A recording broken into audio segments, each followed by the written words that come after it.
সচিবালয় করেন ওখান কি ডক্টর ইউনূসের বাসা ঘেরাও করেন হাজার হাজার লোকের পাসপোর্ট নতুন বাতিল হয়ে যাবে বাইরে না দেয়াল আজকে আমার গাড়ি তো মানা দিব কেডা আমার পেটের 4 কিলো টাকা দিব কেডা মাদাম তো 10 টাকা জমা কম নিবেন না আপনি তোমার দরকারে বইয়ের কাপড় বেচা আমি যাব তোমাকে হাজার হাজার আন্দোলন প্রেস ক্লাবে করুন প্রেস ক্লাবে করুন ডক্টর ইউনূসের বাসায় যা করুন এটা কি গাড়ি অ্যাক্সিডেন্ট হয়ে মারা গেছে গাড়ি অ্যাক্সিডেন্ট না হোক এটা গাড়ি অ্যাক্সিডেন্ট হয়ে মারা গেছে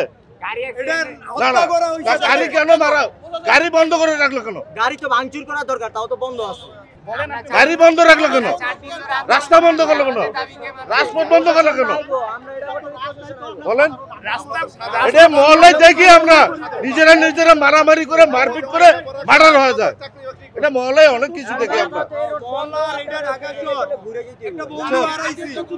শুধু শুধু রাস্তা গাড়ি অ্যাক্সিডেন্ট হয় তো মারা গেলে তাহলে এটা দুর্ভাগ্য আমরা দেখছি যারা যানবাহন চালক আছে তারা ঘুরে যাবো সুযোগ যদি একটু করে দিতে রাস্তা অফ মানে ভাই অফ এখন যদি একটা ছাত্র মারা গেছে এটা তো ড্রাইভার কেউ নিতেছে না ভাই ঠিক আছে আমি কি নিতে পারবো বলেন না ভাই এটা কেউ নেই তাদের সামনে তো এগুলো কিছু হয় নাই তারা জানে কি নিজেরাই মারামারি করতে মারামারি কইরা আমাদের চাকরি ফলাইতে আমরা রাস্তায় বসে আছি গাড়ি নিয়ে বের হয়ে কিছু করতে পারছি আমাদের তো দাবি মানতেছে না আমরা কি করব আমরা কি করব বলেন রাস্তা ব্লক করে প্রেস ক্লাবে যান ডক্টর ইউনূসের বাসা ঘেরাও করেন আমাকে জনগণের পেট লাথি দিয়ে লাভটা কি আপনি কো হ্যাঁ রাজনৈতিক দেশ ছাড়া রাজনীতির মাধ্যমে দেশ চলে রাজনীতির মাধ্যমে দেশ ঠিক আছে রাজনীতি নেতা করে ধরতে হইব ভাই এই তো এবারে তো নেতা করে ধরে না মনে রাজনীতি একটু করে ভাই না ভাই আপনারা শুনেন আমি একটু বলি আপনারা যদি এখন গাড়িটা রাখা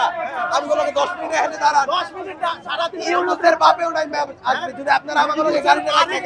ইউনূসের কাজ বন্ধ করেন তাহলে পেট নাই আমাদের বাবা আমাদের পেট নাই আমাদের পেট নাই আমাদের সংসার চালাবে কিনা